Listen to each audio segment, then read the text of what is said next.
Porque muita coisa que a gente discute dentro da própria igreja não são questões espirituais, são questões tradicionais, são questões tipo assim, eu fui ensinado é isso. Homem é homem, menino é menino, macaco é macaco, viado é viado. A pessoa criou o filho para brincar de boneca. Eu quero uma menina porque eu quero colocar o vestidinho, eu quero colocar o frufruzinho, é o que você falou. Eu quero um menino para ser o... Ele vai ser o meu clone, lógico. Ele vai ser o meu... Você projeta, né? Ele é o meu legado. Agora você olha pro seu filho e seu filho fala assim, eu quero tomar o meu caminho. É louco, porque mesmo a gente não falando de coisa de crente, a gente sempre cai nessa bosta. Eu penso, logo sou, entendeu? Então mas sabe o que é louco? Mas o que me preocupa mais não é nem isso acontecer. Sabe o que me preocupa? É porque... que isso me incomoda. Eu tive uma conversa com meu pai um tempo atrás e ele falou que não entrava na cabeça dele essas questões de orientação sexual e tudo mais. E eu cheguei a usar o termo com ele de que é uma homofobia. Que alguns termos, algumas coisas que ele falou ali, que eram homofobia. Eu lembro que meu irmão, o Felipe, que você conhece, sim, ele me chamou e falou, mano, não é assim. Tipo assim, eu sei o que você está falando, é realidade o que você está falando, mas para ele não vai funcionar dessa forma. Por quê? Porque é outra geração, é outra criação. Sim, claro. O que eu vejo é o seguinte, Rodolfo, é muito difícil a gente admitir uma coisa. Sabe o que você demonstra quando você dá um passo para trás e entende que o seu ensinamento lá atrás foi errado e que tá tudo bem você mudar esse caminho? Isso se chama humildade, velho. É você pegar e falar assim, não é porque eu aprendi dessa forma que tem que ser dessa forma. Então é aquele negócio, na minha época, meu pai olhava de longe, eu já me mijava. Isso era respeito. Não, isso não era respeito, isso era medo. Então você não prepara o seu filho para você. O que eu vejo?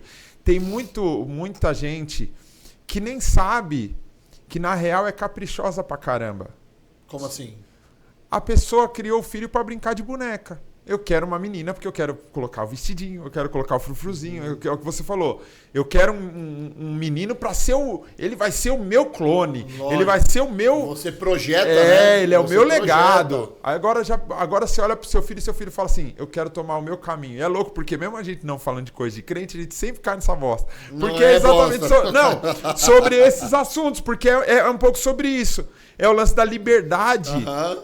do próprio filho pródigo. A liberdade, tipo assim, eu quero viver a minha vida do meu jeito, tá ligado? Mas tipo, o pai deixar. Mas não é só o pai assim, que ama deixa. Mas não é só assim. Se a gente pegar a filosofia também, que veio antes da Bíblia, se a gente pegar a filosofia, sim, os filósofos, era assim também. Era. Você entendeu? Existem relatos, cara, platônicos de que o homem, a mulher quando não tinha um homem, sacrificava a mulher, sim, cara. Você entendeu? De todo mundo querendo. Então não é uma coisa só religiosa, é uma coisa filosófica. Cultural. E natural do homem. Porque a nossa briga e as nossas discussões, e eu tenho certeza que as nossas divergências, inclusive com a galera que assiste, elas não são só religiosas.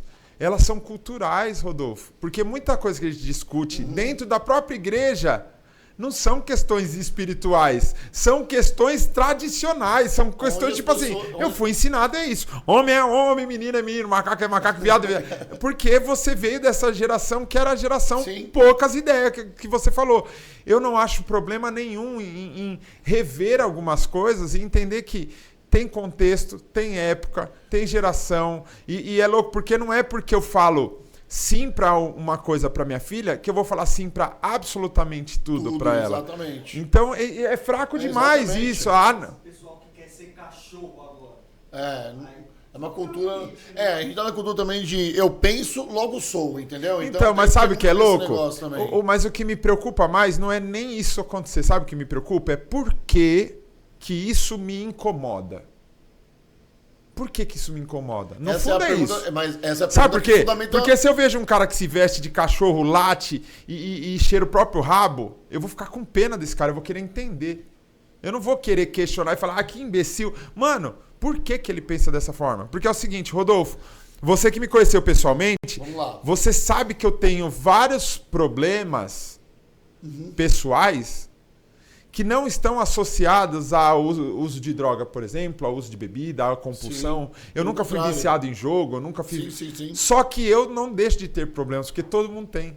Então existem coisas que a gente está tratando, é muito louco, porque eu estou fazendo terapia faz 7 meses. E tem problemas que são criados também, né? Não, Se então... a gente vai pensar, a gente cria muitos dos nossos problemas. Só que quer saber de uma coisa? Tem uma coisa que falam que é muita frescura. Okay, quando pega uma criança, por exemplo, a depressão também, mas, por exemplo, uma criança que, não pode dar bronca, que ela já fica de cara feia, fica tristinha, não pode nada, que tudo chora, aí começa sensível. Mas aí é o negócio do sim pra tudo, né? Quando fala não, a criança não se adapta. Então, mas às vezes não é só isso. Por exemplo, a baixa tolerância à frustração. Na minha época de criança, eu nunca tinha ouvido falar isso. Existem crianças que têm um TDAH, uma hiperatividade, que ela lida com a tristeza de uma forma diferente. Então não adianta, tipo assim, por exemplo, você é brutão. Certo. O seu humor é mais ácido. Então você acredita que o seu sobrinho ou o seu filho já tem que ser ensinado assim, mano. Vou te zoar porque a vida é sem mimimi. Sem mimimi, vou te zoar mesmo. Vai tomar um tapão. Se chorar, vai não sei... Aí você quer modificar a força, a sensibilidade daquela pessoa sem entender que ela é uma pessoa e que às vezes talvez isso seja um trauma. Eu estou estudando muito com uma psicóloga agora sobre o transtorno de personalidade borderline, que eu ouvi falar, mas eu não sabia o que era. E eu estou me identificando com várias características do borderline. E posso te falar, Rodolfo, até as merdas que eu falo sobre crente e a raiva que eu sinto quando eu transmito essas coisas... tem origem nisso, velho. E aí você consegue se compreender melhor, mano. Com certeza, eu entendo. Mas vamos só puxando o fio da meada pra gente não escapar do que a gente tá falando em relação à educação. A gente puxou o assunto da sua filha aqui, que trocou de nome, certo? Certo. A gente tá falando, você falou um negócio muito interessante sobre a questão da frustração. Sim. Hoje, acho que todos os psicólogos que você vai passar com a criança, eles falam assim pra você, porque isso acontece no Japão. A criança precisa se frustrar. Ela precisa entender os nãos. Vou contextualizar te dando um exemplo. Bora. Eu nasci em 1982, ou seja, eu tenho 43 anos. A minha geração, que é pai de criança de 20 anos, ela erra em alguns fatores. Porque ela pensa assim, eu não dei pro meu filho, eu não tive, logo eu vou dar pro meu filho o que eu não tive. E hoje, você pega uma geração de 20 anos... que não procura emprego, que não arruma a cama quando sai, que pouco está se ferrando com as tarefas domésticas dentro de casa, e os pais não conseguem colocar um padrão de cultura de que eles precisaram trabalhar cedo, porque eles acham que trabalhar cedo fez mal para eles. Fez mal para eles. Ouvir as broncas do pai fez mal, tudo foi exagerado que meu pai fez, e ele não consegue transmitir isso pro filho. Então, o que acontece? Cara, eu estudo numa universidade que é uma das mais brabas do Brasil, que é o Mackenzie, cara. Tá aqui nos livros, ó. As molecada de 20 anos, eles não dão nem bom dia, eles não entram na sala, eles não pedem nem licença. Você tá entendendo? Que existe uma cultura de que a gente não quer frustrar os nossos filhos. Cara, eles não conseguem ouvir um não. Que se você levar uma ideia diferente para esse adolescente de 20 anos, que é um adolescente, ele vai entrar em choque com você de realidade. Não, mas por que você tá falando? Que na sua época, porque você é velho, só serve pra você isso. Então, cara, os psicólogos falam, cara, sua filha caiu no chão, não quebrou nada, fala, levanta, filha. Ai, vem me pegar, pai, que tá... Levanta do chão, deixa eu ver como é que tá isso aí. Tá bom, vai lá lavar. Porque se você ficar mimando demais, a pessoa vai ter 40 anos, vai estar morando dentro de casa com a mãe, cara. Isso é uma realidade, você entende? Saber lidar do jeito que você tá lidando com as coisas da sua filha é muito interessante. Porque dentro do mundo cristão, isso não acontece. Porque muita gente vai associar isso ao demônio, muita gente vai associar isso à macumba, muita gente vai associar isso a você não está em Cristo. É muito difícil você conversar sobre esse tipo de educação com as pessoas de dentro da igreja. Porque o reflexo do seu filho quer dizer o quanto você está jejuando e o quanto você está orando. Isso. Ah, sua filha trocou de nome, tá falta usando de oração. piercing. Cara, o que está acontecendo com você, pai? Sim. Você não está orando, cara? Você não está vendo que a sua filha está aí, cara? Aí você fala, cara, mas qual que é o paradigma? O que essas pessoas estão pensando da vida, cara? Porque tudo é associado. Não tem o caráter da criança, não tem a vontade da criança, a curiosidade, o hormônio. Não tem a minha vontade de querer educar diferente a minha filha, sabe? Então, eu entendo o que você está falando. Não sei se eu consegui E tem uma outra transmitir, questão também, Rodolfo, que é o seguinte. Eu sempre tento olhar de uma outra ótica. Então, assim, a gente está olhando aqui. Eu sempre tento dar a volta e olhar pelo... Eu sempre gostei de bastidores por causa disso. Você vê o show de outro lugar. Sim. Então, na minha ótica é o seguinte. Existe gente folgada? Existe gente preguiçosa? Existe gente mimada? Existe gente frescurenta? Existe, velho. Só que o que eu vejo, mano? Eu acho que, assim... é muito complexo a gente lidar com isso, como se a gente tivesse controle sobre o outro também.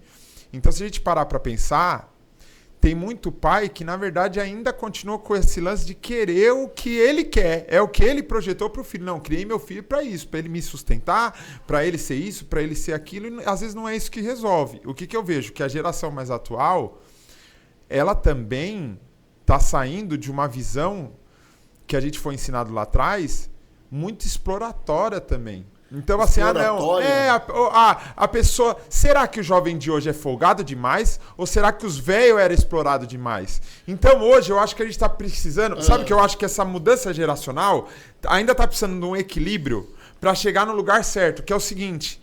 Eu acredito que tem criança problemática que não presta atenção na aula e não sei o quê, porque eu fui uma dessas. Só que hoje eu consigo identificar nos meus filhos que existem transtornos neurológicos que dá para tratar isso e entender. O sistema de ensino é óbvio. Mano, o sistema de ensino, ele é a única coisa que não evolui. Tudo evolui, mano. Tudo. A inteligência artificial. O tá dando né, cara? Mano, a comunicação, a televisão, tudo evoluiu. Ensino. Senta, ouve, aprende, copia e vai para casa.